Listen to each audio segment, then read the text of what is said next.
mis amados en Cristo. Muy buenas noches, iglesia amada. Linda semana, semana de la Pascua, de la Pasión, de la Resurrección de Jesucristo. Hermosa semana.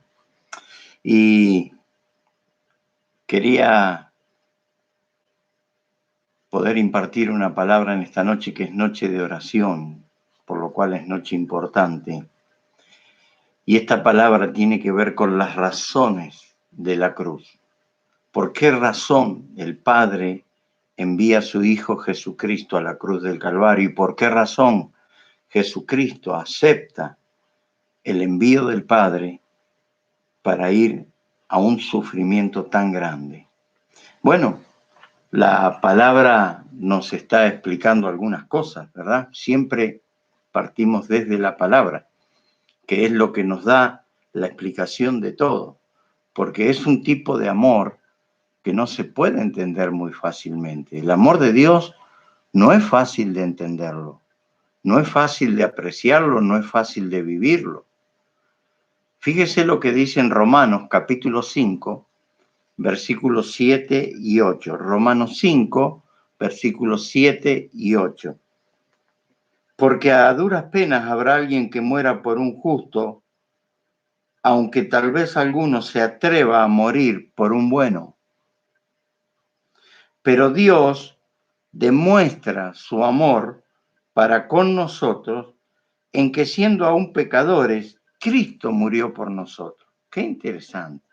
O sea, me quedo con la palabra de que Dios quería demostrar el amor, pero no apenas por un justo, sino por todos los injustos. Por eso también la palabra dice que lo vil del mundo, lo menospreciado del mundo, escogió Dios para avergonzar a los sabios.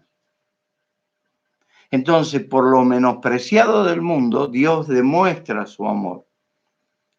Cada uno tiene una manera de demostrar su amor.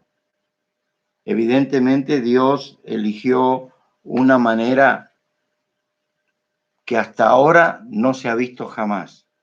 Jesucristo demostró su amor como nadie antes pudo hacerlo. Por eso dice, Dios muestra su amor en que siendo aún nosotros pecadores, incrédulos, Jesucristo murió por nosotros. Por lo tanto, Jesucristo es nuestra Pascua, ¿verdad? El amor de Dios, al demostrarlo, cuando Dios quiere demostrar su amor, tiene dos enfoques. El primer enfoque es el grado de sacrificio que Jesucristo hizo por nosotros. Fue impresionante. Impresionante. Cuando vemos la famosa película La Pasión de Cristo, ahí queda demostrado todo lo que el profeta Isaías había dicho acerca de él. En el libro del profeta Isaías, el capítulo 53, a partir del versículo 2, mire lo que dice: creció delante de él como renuevo tierno, como raíz de tierra seca, no tiene aspecto hermoso ni majestad, para que le miremos, ni apariencia para que lo deseemos. Le hago una pregunta, corto acá y le hago una pregunta. ¿Le gusta la apariencia que usted tiene? Bueno, la apariencia que iba a tener Jesucristo, según lo relata el comentarista acá, el escritor de Isaías, capítulo 53, versículo 2, dice que la apariencia de Jesucristo no era buena. Así que si usted tiene baja autoestima, porque siempre nos presentan un Jesucristo de apariencia rubio, alto, buen mozo, fachero, y acá la palabra dice lo contrario, que ni siquiera tenía apariencia para que nosotros pudiéramos desearlo. Mi Dios. Versículo 3. Fue despreciado y desechado de los hombres, varón de dolores, experimentado en quebranto. Escúcheme. Y como uno de quien los hombres esconden su rostro.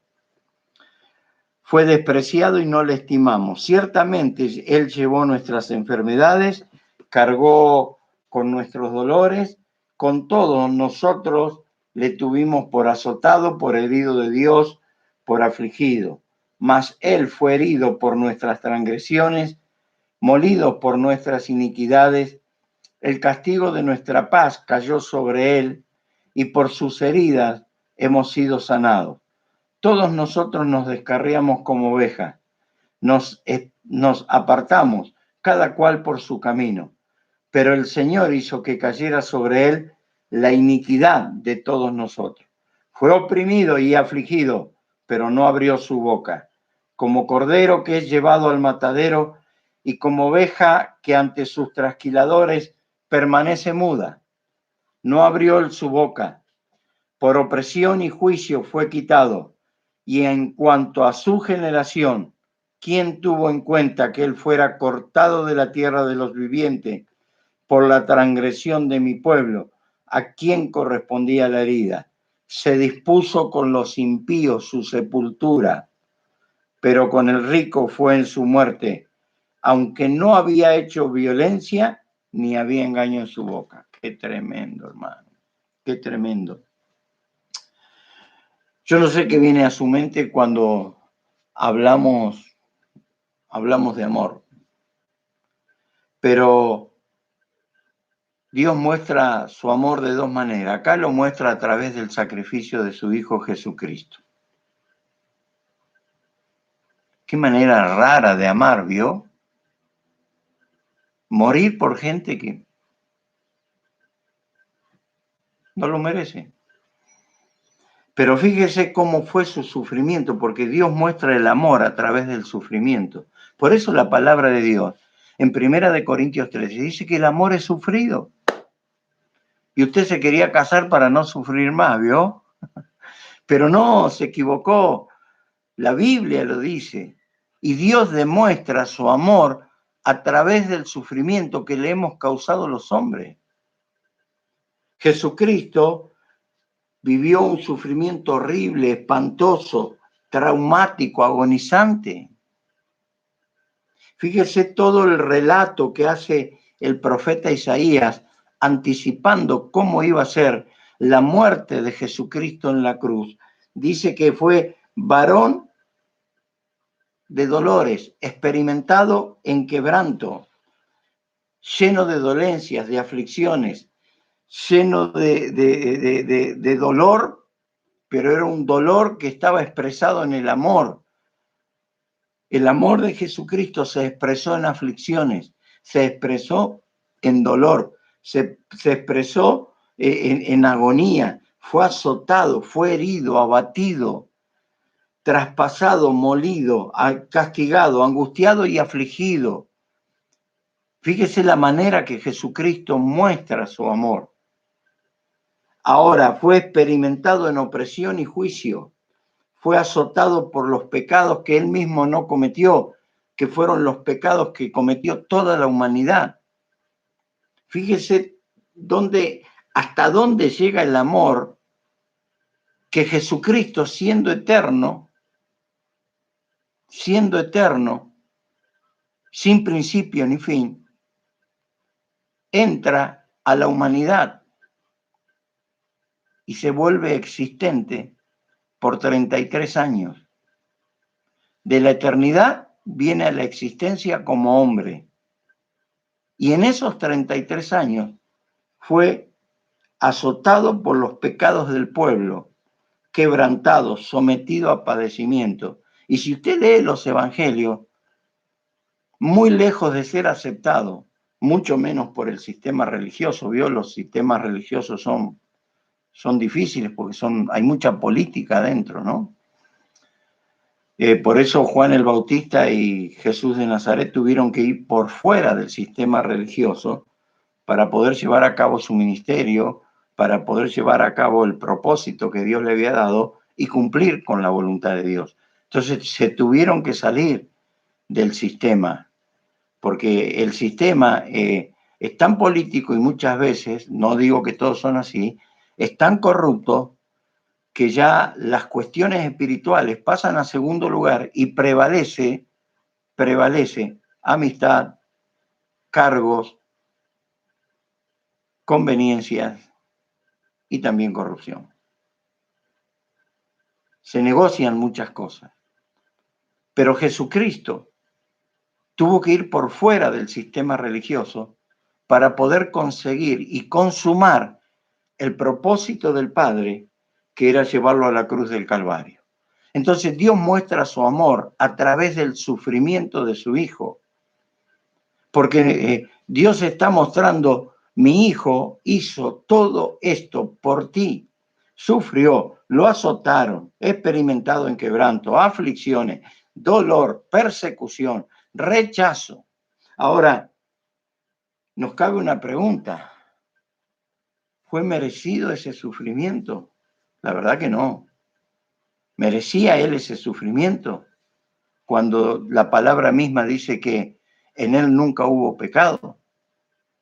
Es que su amor fue cargar con las iniquidades y con los pecados de gente que deseaba en algún momento restaurarse con el Padre, reconciliarse con el Padre. La palabra reconciliación significa que hay un mediador entre dos partes que están enemistadas. El hombre de espaldas a Dios, enemistado con Dios, pero Dios en amor buscándolo para reconciliar las partes. Iniciativa de Dios, no iniciativa del hombre.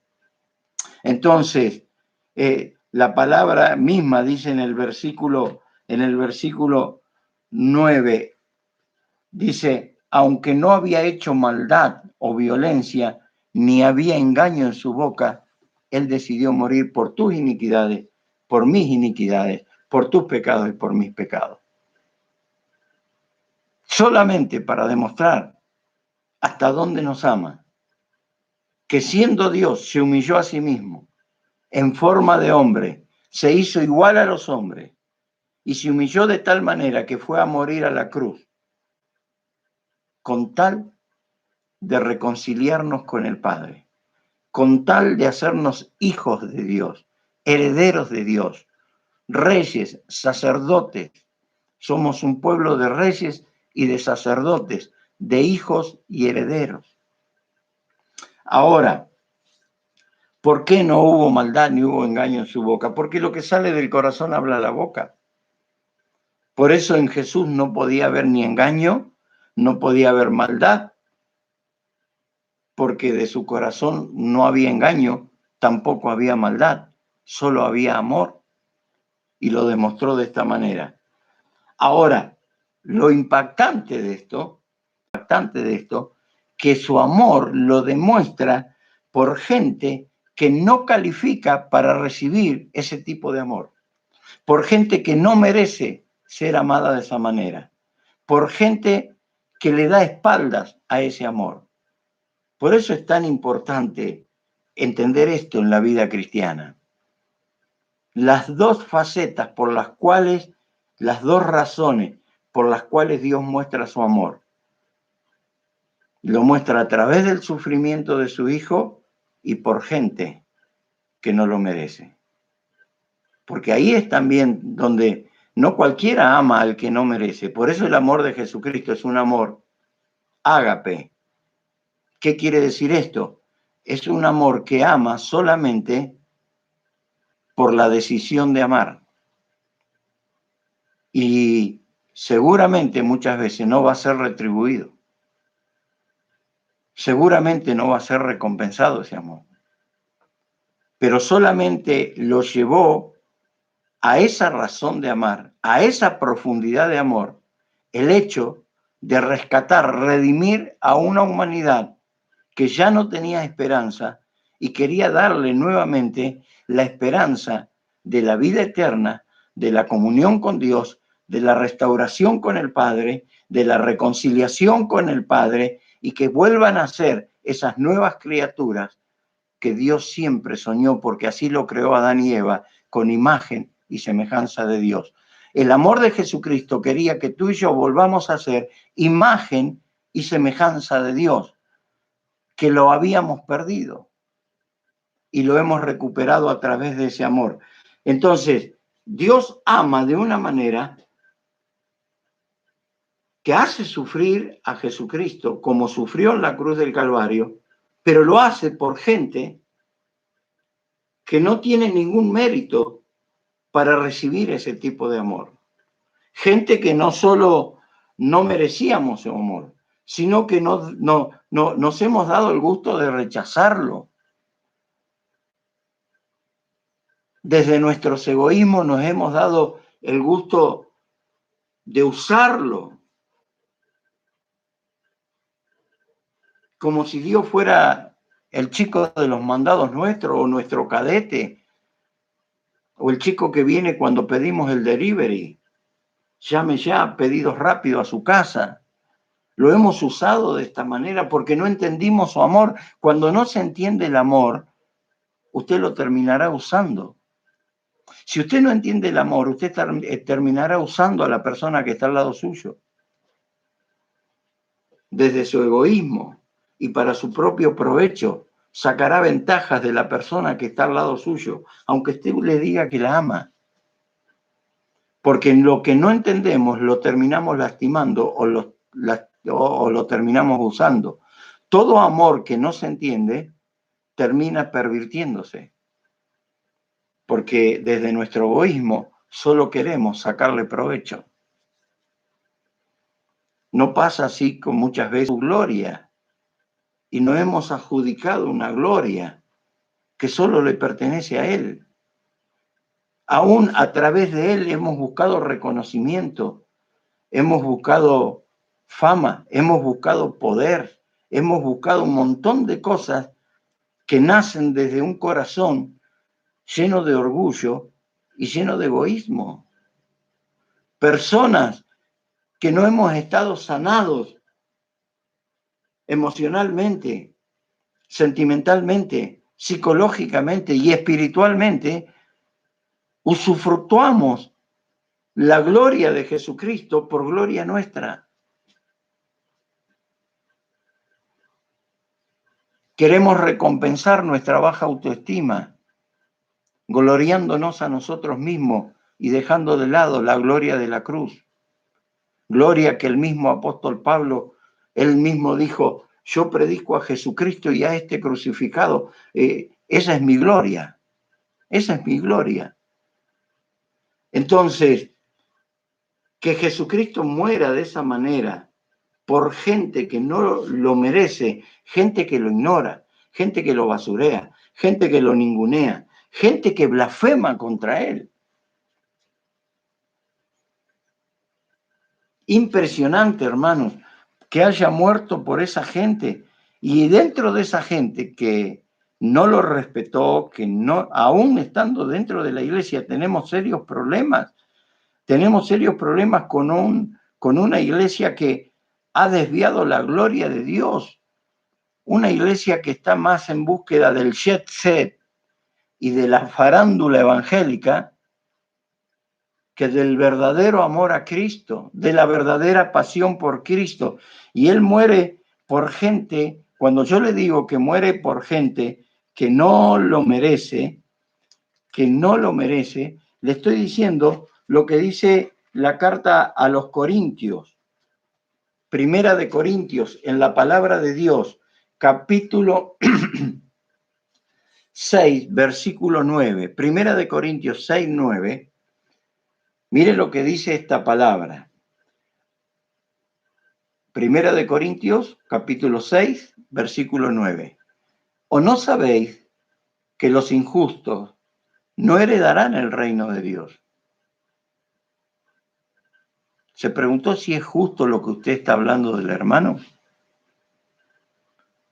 Si usted se preguntara, ¿es justo esta intención que tengo para hacer lo que quiero hacer? ¿Es justo esta motivación que tengo para hacer lo que quiero hacer? ¿Le dará la gloria a Dios? ¿No lastimará a mi hermano? ¿Es justo? Dice que los injustos no heredarán el reino de Dios. No dejéis engañar, ni los inmorales, ni los idólatras, ni los adúlteros, ni los afeminados, ni los homosexuales, ni los ladrones, ni los avaros, ni los borrachos, ni los defamadores, ni los estafadores heredarán el reino de Dios. Y esto, acá está la diferencia, y esto erais algunos de vosotros, pero ya fuisteis lavados, fuisteis santificados, fuisteis justificados en el nombre del Señor Jesucristo y en el Espíritu de nuestro Dios. Gente que no lo merece, ¿verdad? Por esa gente murió Jesucristo. Y usted dice, pero sí, esa gente va a estar con usted en el cielo. Esa gente. Habla acá de los inmorales. Yo creo que si nosotros somos honestos, tenemos que decir, Señor, yo estaba dentro de esa lista. A mí me toca. A mí me toca. No sé usted, pero yo debo reconocer que estaba dentro de esa lista. Ahora, fíjese, ni los idólatras. El idólatra es que aquella persona que pone cualquier cosa antes que Dios en su corazón. Y la idolatría puede ser muy sutil. Por eso el apóstol Juan dice, hijitos, libraos de los ídolos. En otras palabras, está diciendo, líbrate de cualquier cosa que ocupe el primer lugar que no sea Jesucristo. Piénselo. Hay muchas cosas que el hombre le da el primer lugar. Al poder, al reconocimiento, a la fama, a los hijos, a la economía, a la abundancia, a los placeres, que se pueden volver ídolos sin que nos hayamos dado cuenta. Ahora fíjese, ni los adúlteros. La palabra adúltero o adulterar significa alterar el valor de algo. Cuando algo está adulterado, quiere decir que está alterado su valor. Si usted, ejemplo, si usted a la leche le echa agua, usted está adulterando el valor original de la leche. Pasa con muchas cosas. Si usted, por ejemplo, tiene un vino y le agrega componentes químicos y le agrega agua, usted está adulterando el valor original de lo que fue creado. Y cuando hay un tercero en una relación, está adulterando el valor original con que Dios creó el matrimonio. Está alterando el valor original, porque cuando son dos que se unen, no hay lugar para un tercero. Entonces un tercero pasa a alterar el valor de un matrimonio. Ni los afeminados, ni los que se echan con varones o los homosexuales. Esto no hace falta dar mucha explicación hoy en día. Ni los ladrones. ¿Sabe que acá hay una diferencia entre el robo y el hurto? El robo usted puede hacerlo mediante una expresión de fuerza, intimidando con un arma, con un cuchillo, con un revólver, con lo que sea, y es por la fuerza. En cambio, el hurto es mediante habilidades astutas. Ambos son ladrones, pero roban de manera diferente. Dice que esa gente no va a heredar el reino de Dios. Sigo porque el tiempo va rápido. Ni los difamadores. Perdón, estamos todos, estamos hasta las manos. Ni los estafadores heredarán el reino de Dios. Ahora lo que me impacta acá, que toda esa gente, por esa gente Jesucristo fue azotado, fue herido, maltratado, rechazado, fue a la cruz, lo castigaron, le pusieron una corona de espinas, lo mataron torturándolo por esa gente. Porque la palabra dice, y esto eras alguno de vosotros, pero ya fuisteis lavados, fuiste santificado, fuiste justificado en el nombre del Señor Jesucristo y en el Espíritu de nuestro Dios. Va a venir mucha de esa gente a la iglesia. Y así como en la carta a los Corintios, ellos fueron hechos nuevas personas, también tienen la oportunidad, el derecho y el respeto de parte nuestra de recibirlos y que sean nuevas criaturas. Bueno, ¿cómo muestra su amor Dios por nosotros? De dos maneras. A través del sacrificio de su Hijo en la cruz. Sacrificio que ya comenté. Segundo, muestra su amor que siendo aún pecadores, Cristo murió por nosotros. Siendo aún pecadores, Cristo murió por nosotros. Entonces, hay una sola explicación para el sacrificio de Jesucristo, el Padre sacrificando a su Hijo por nosotros. La primera explicación es que nosotros no somos merecedores de ese amor. Es más, humanamente se nos hace muy difícil entender ese tipo de amor. Humanamente nos cuesta entender ese. Por eso mucha gente no lo recepciona y lo toma en serio como lo tiene que tomar, porque no tiene el discernimiento para recepcionar ese tipo de amor. Segundo, lo hace según las riquezas de su gracia, según su favor. Y en Efesios, capítulo 1, versículo 17, nos dice lo siguiente. En Efesios, capítulo 1, versículo 7, dice, tenemos redención, o sea, tenemos rescate de parte de Dios, mediante su sangre, la que derramó en la cruz. La que derramó en la cruz. El poder de esa sangre es infinito. El poder de la sangre de Cristo es poderoso porque pudo rescatarnos del reino de las tinieblas e introducirnos al reino de la luz. Fíjese el poder que esa sangre tiene de redimirnos, de rescatarnos. Dice, en él tenemos redención mediante su sangre, el perdón de nuestros pecados según las riquezas de su gracia. La palabra gracia significa favor inmerecido.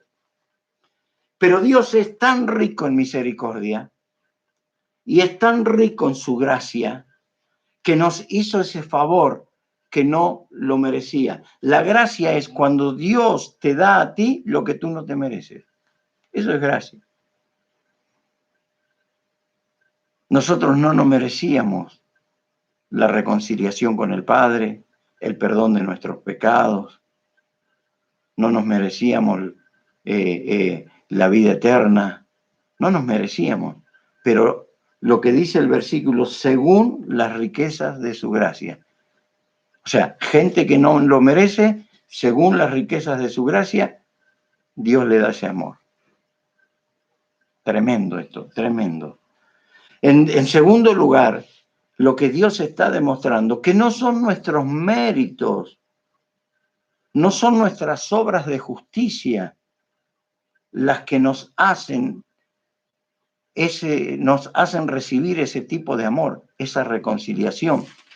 En el mismo libro de Efesios, capítulo 2, versículo 8, dice, porque por gracias habéis sido salvados por medio de la fe, y esto no de vosotros, sino que es un don de Dios, no por obras, para que nadie se gloríe. Es un don. ¿Sabe lo que es un don? Es un regalo. ¿Qué hace usted para merecer un regalo? Nada, simplemente se lo dan, estira la mano, dice gracias y después lo abre. ¿Qué necesita? Fe que lo va a recibir. Dice, por eso es por gracia, por medio de la fe.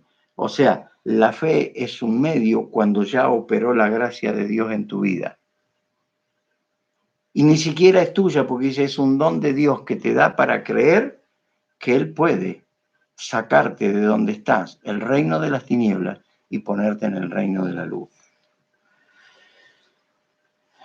Efesios 5:2, seguimos en Efesios, esta carta es tan rica, dice, Y andad en amor,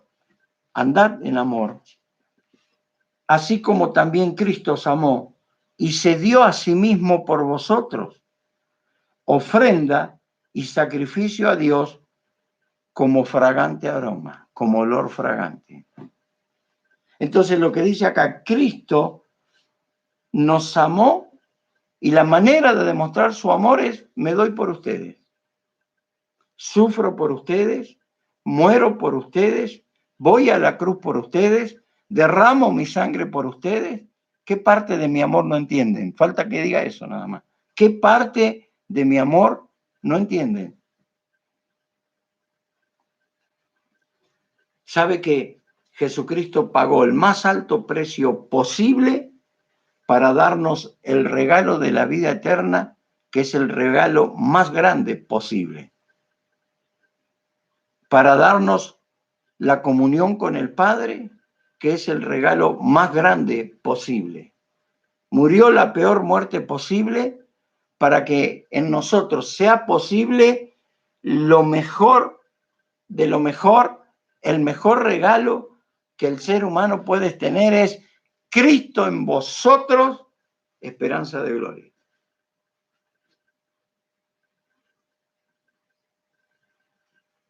Cristo en ti es esperanza de gloria para tus seres amados. Cristo en ti es esperanza de gloria para tu familia. Es esperanza de gloria para tus amigos, para tus compañeros de trabajo. Cristo en vosotros, esperanza de gloria para tu barrio. Cristo en vosotros, esperanza de gloria para tu ciudad. Cristo en vosotros, esperanza de gloria para tu provincia y para tu nación. Ahora acá, y ya para finalizar, cabe hacernos algunas preguntas. ¿Cómo interpretamos el amor de Dios? ¿Cómo lo recepcionamos?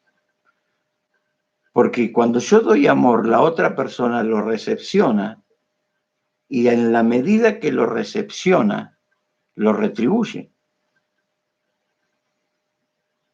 Si yo doy una calidad de amor y esa calidad de amor es recepcionado de la manera que yo lo doy, inevitablemente tendrá que haber una correspondencia. Nosotros somos muy románticos y creemos en el amor de Dios en base a emociones, sentimientos, estados de ánimo. Somos demasiado románticos. ¿Qué tiene de romántico lo que relata Isaías 53? ¿Qué tiene de romántico que se hayan burlado, que lo hayan rechazado, que lo hayan castigado, que lo hayan azotado, que lo hayan menospreciado, que lo hayan presionado? ¿Qué tiene de romántico eso? Lo que pasa es que nosotros el amor siempre lo relacionamos o lo colamos por romanticismo. Ay, cuánto amor que te tengo, quisiera acostarme contigo todas las noches. Eso es pasiones, que a lo mejor son deseos y pasiones, nunca fue amor. Porque que tú duermas junto con una persona todas las noches, bueno, ahí está tu cuerpo, no quiere decir necesariamente que esté tu corazón.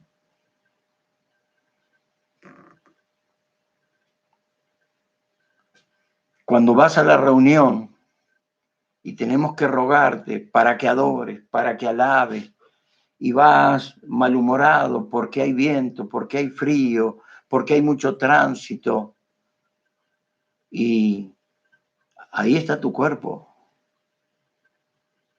¿Estará tu corazón con ese estado de ánimo que llegaste?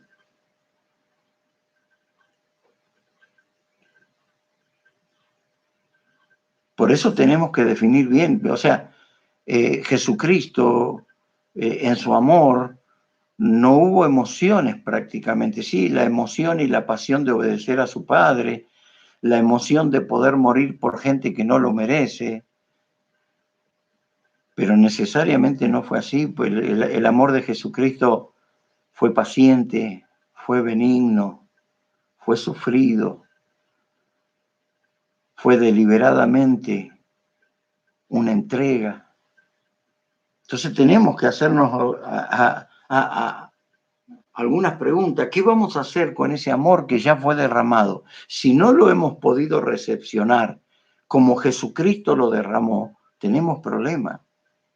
Porque en la misma palabra, en el libro de Romanos, capítulo 5, en el libro de Romanos, capítulo 5, versículo 5, dice, y la esperanza no desilusiona, porque el amor de Dios ha sido derramado en nuestros corazones por medio del Espíritu Santo que nos fue dado. Tú y yo, cuando creímos en Cristo, cuando hubo una verdadera conversión de arrepentimiento y fe, fuimos sellados con el Espíritu Santo.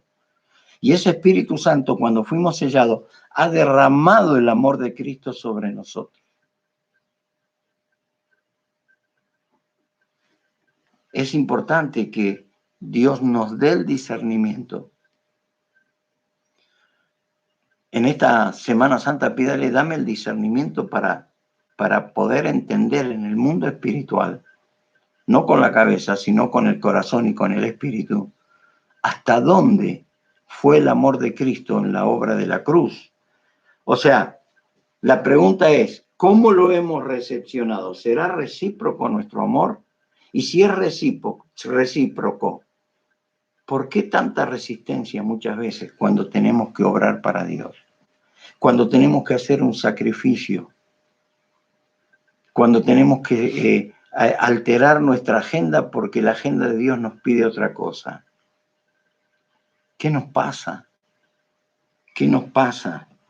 Por supuesto, el amor no se puede obligar. Yo no puedo obligar a una persona a amar.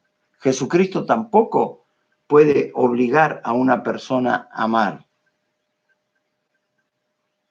Y yo muchas veces me obligué a mí mismo a estar en una reunión, a seguir la dirección del Espíritu, y lo hice como una manera de morir a mi carne, porque mi carne es egoísta.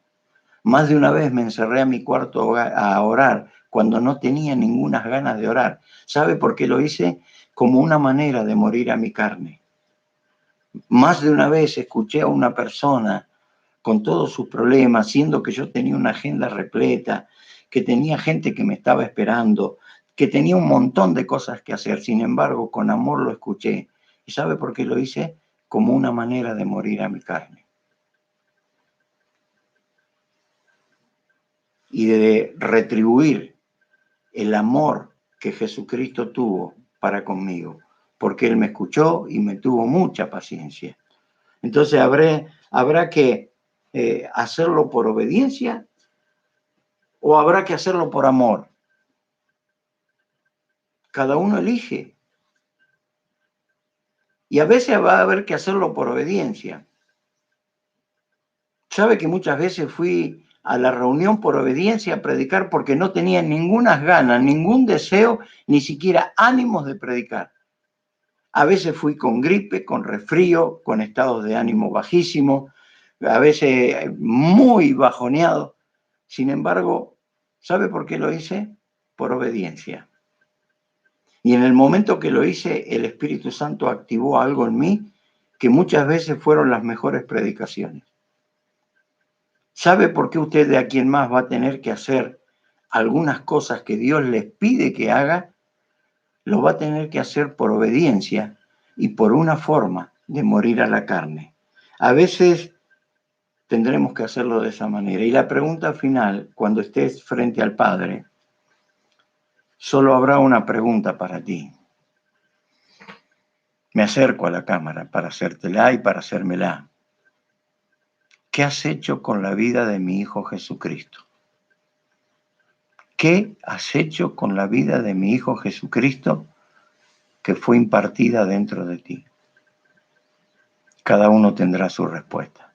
Hermanos, los bendigo, que tengamos una noche de oración preciosa y que podamos clamar en la presencia de Dios para ser nuevas personas después de esta pandemia.